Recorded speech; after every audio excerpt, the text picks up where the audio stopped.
Happy Advent. I'm sitting here in front of my husband's and my Advent wreath because I'd like to talk to you a little bit about Advent today. What is Advent? Advent is a season in the church year. Just like we have seasons in nature, winter, spring, summer, and fall, we have seasons in the church too. Advent is the season of waiting and preparing for Christmas.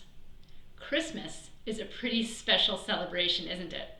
We see decorations everywhere we go, we give presents to each other, we sing Christmas songs and Christmas carols. Maybe you've gone Christmas caroling yourself before. But the most important thing about Christmas is Jesus' birth. That's the day we remember that God sent Jesus into the world to tell us how much God loves us. Now that is something to celebrate. So Advent is the season of waiting and preparing for Christmas. So now that we know what Advent is, when does it start? It starts 4 Sundays before Christmas. So let's take a look at a calendar. Here is a December calendar, and here is Christmas Day, December 25th. Here's the Sunday before Christmas. So 4, 3, 2, 1. This year, the first Sunday of Advent was November 28th.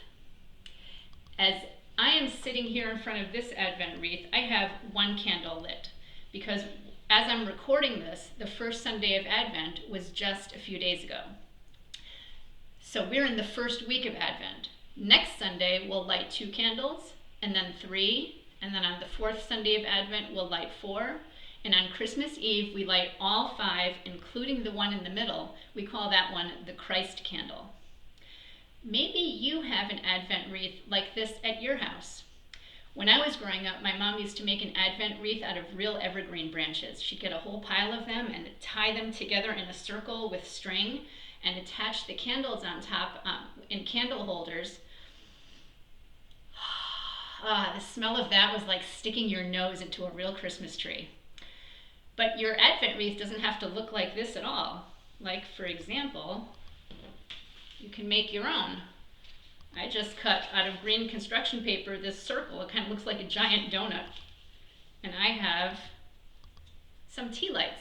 These tea lights are real candles, but you can use battery-operated ones too. And remember, if you're ever using real candles, you need to make sure to have an adult present with you because accidents can happen really fast. So I have some tea lights here. You can't see them too well on the camera.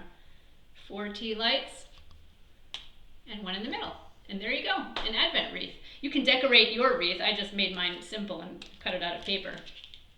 Or here's something else you could do. I have some Play-Doh here. I picked green Play-Doh, but you're the artist. You're the maker of the Advent wreath, so you can make it red or orange or yellow or purple or whatever color you want. And I'm kind of moving it, shaping it into a circle, kind of, sorta. And you can use a couple of different things to turn this into a little wreath. I have some birthday candles here. So you can stick in some birthday candles. Maybe you add 1 each week. Maybe you stick a tea light in the middle. Presto, a Play-Doh Advent wreath.